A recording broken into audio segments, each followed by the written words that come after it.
Good afternoon, everybody.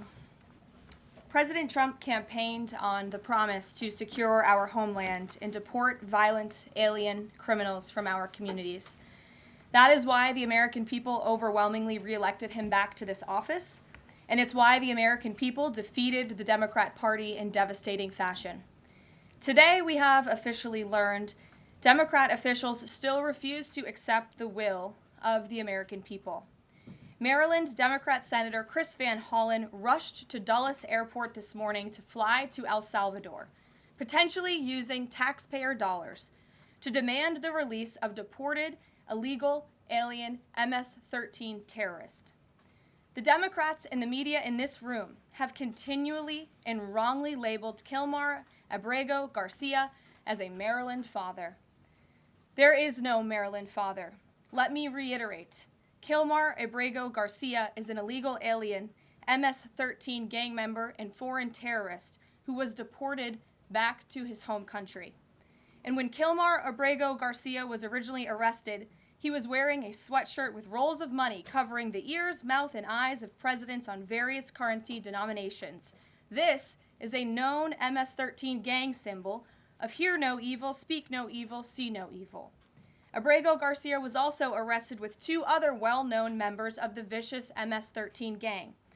And two separate judges found that Abrego Garcia was a member of MS-13, and that finding has never been disputed. And just this morning, it was revealed through Maryland court documents that Abrego Garcia's wife petitioned for an order of protection against him for two instances of domestic violence in May of 2021. And here is the order right here. The court ordered that the respondent committed the following acts of abuse. Once in May of 2021, assault in any degree. And on May 4th of 2021, he punched and scratched his wife, ripped off her shirt, and grabbed and bruised her. This is from a court in Maryland. So not only are Democrats rushing to defend an illegal criminal foreign terrorist gang member, but also an apparent woman beater. To set all of that aside, the basic fact that he was illegally inside our country and had a lawful deportation order made him subject to removal back to his home country of El Salvador. And if he ever ends up back in the United States, he would immediately be deported again. Nothing will change the fact that Abrego Garcia will never be a Maryland father. He will never live in the United States of America again. And the United States Supreme Court ruled unanimously that the President of the United States and the Secretary of State could not be compelled to forcibly retrieve this citizen of El Salvador who is currently locked up in a maximum security prison in his home country due to his MS-13 membership. To remind the media and the Democrat Party, MS-13 are among the most vicious and dangerous individuals in this world.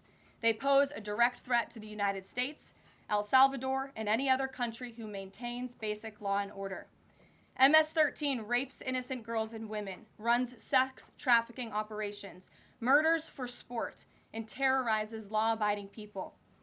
That's why El Salvador President Bukele made it clear this week that he will not be releasing this MS-13 gang member from his prison. But that is not enough. All of that is not enough to stop the Democrat Party from their lies.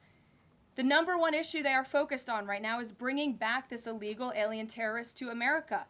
But where are the Democrats applauding the fact that southern border crossings just hit a historic low? Where are the Democrats supporting our brave men and women of law enforcement who are putting their lives on the line every single day to arrest the violent illegal alien invaders that the previous administration allowed into our country? And where are the Democrats when innocent Americans are victimized by illegal criminals that Joe Biden let in? It's appalling and sad that Senator Van Hollen and the Democrats applauding his trip to El Salvador today are incapable of having any shred of common sense or empathy for their own constituents and our citizens. Nobody knows this more than the woman standing to my right, Patty Morin, whose beautiful daughter Rachel was brutally maimed and murdered at the hands of an illegal alien in August of 2023. Patty no longer has her daughter because of the failed Democrat Party's open border, and these are policies that President Trump is bringing an end to. Patty should not have to be here today, but she is, and we are grateful and we are honored for her willingness and her request to share her powerful story with the world. Thank you, Patty, for being here. Thank you. A lot of you don't know the whole story about Rachel and about the crime that was committed against her. Even us, her family, we didn't know all the details. They kept most of it close to their chest, the detectives, because they didn't want to do anything to hurt the case. They wanted to keep the integrity of the case, so they kept everything close. I sat for the last 2 weeks in her trial, and we saw layer upon layer upon layer of evidence against the accused, an illegal immigrant from El Salvador. And the things that we thought, well, maybe this might have happened, we didn't know. But when we were at the trial, we got all the puzzle pieces. And I want to share some of those things with you. You know that Rachel's a 37-year-old mother. She has 5 children. We've walked the trail for the last 25 years that we've lived in Maryland. It's a safe place for our family. It's where we go to get a little bit of New England, because that's where we're from, New England. When she went on that trail that day, she was not planning on dying. She wasn't planning on walking to her death. She was planning on going to the grocery store with her girls afterwards. Victor Martinez, he waited for her. He waited for her to come closer. He saw her. He saw that there was nobody around. He attacked her. He dragged her 150 feet, blood gushing from her head. It left a 150-foot trail of her blood to the culverts, where he picked her up, he threw her against the wall of the tunnel, and he raped her. But before he did that, he stopped on that trail, and rocks, still stained with her blood, he used them to hammer her head against those rocks. They say at least 20 times they could count the cuts in her head. They said that when they did the autopsy, and I've seen the pictures, there's a 6-inch square in the back of her head where the skull is shattered the way that you would crush an eggshell in pieces. 3/4 of her brain hemorrhaged. Her right and left side of her face bashed in. Her beautiful face bashed in. Her head bashed in. Broken bones, fractures. He takes and he drags her some more. He drags her through the thorn bushes. She has all the scrapes and cuts on her body. There wasn't 1 inch of her body that didn't have some kind of injury, whether it's bruising, broken bones, contusions, the scratches. She had a fractured rib, fractured nose, fractured skull. And then he takes her into the tunnel, and he picks her up. He throws her against the wall. Blood is gushing from her head. Her hair is soaked in blood. And they showed us pictures of her body against the wall, outlined. The blood outlined her body. And you could see where the blood ran down around her as he was raping her. And then he threw her down and raped her some more.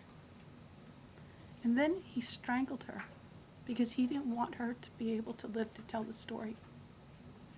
They said that when they did the autopsy on her neck, that one of the things they do is they open up the neck and they look to see how far the injury is.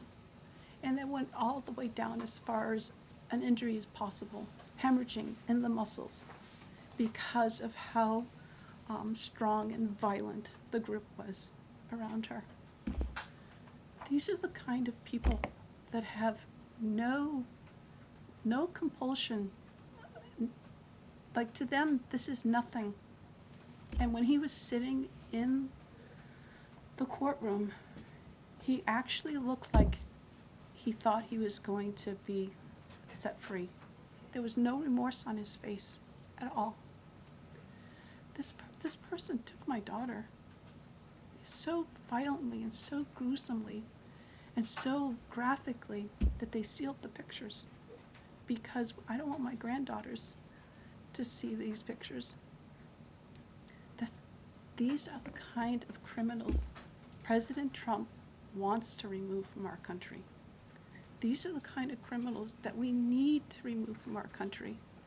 We are American citizens. Why should we allow people like this, violent criminals that have no conscience at all, to murder our mothers, our sisters, our daughters? I don't understand why there's even any kind of problem with this.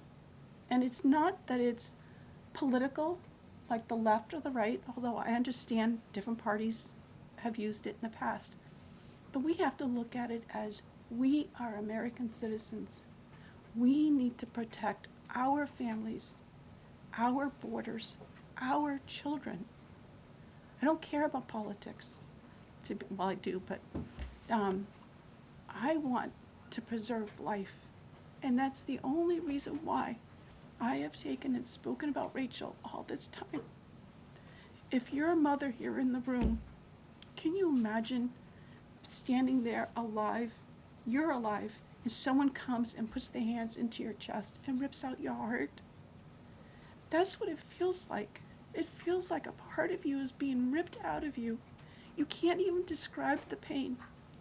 Just like you can't describe to your husband what it feels like to carry a baby in your womb, or to feel those first kicks, or to know just intuitively if it's a boy or a girl. It's only a thing that a mother knows. Why are we not protecting the American citizens? It's just common sense. Why are we not protecting our children? And to have a senator from Maryland who didn't even acknowledge or barely acknowledged my daughter and the brutal death that she endured, leaving her 5 children without a mother and now a grandbaby without a grandmother, so that he can use my taxpayer money to fly to El Salvador to bring back someone that's not even an American citizen. Why does that person have more right than I do, or my daughter, or my grandchildren? I don't understand this. Thank you. Thank you. Thank you. And I just want to say that as a mother and as an American citizen, the president and our entire team, and I hope people in this room are grateful for your willingness to come here and your request to share your daughter's story. And I think the country hears you loud and clear. So thank you. Does anyone have any questions for Patty or for me? No? I have a question. No? Anybody? Okay. We'll see you all later. The president will be at his dinner later this evening. Thank you for being here, Ms. Moore. Thank you. Thank you. Please, Thank so you. sorry for So your sorry pain. for your loss. Thank you. Please tell the truth. Tell the truth. Yeah. Tell like how violent it really is. This is about protecting our children. It's more than just politics or votes or just anything. It's about national security, protecting Americans, protecting our children.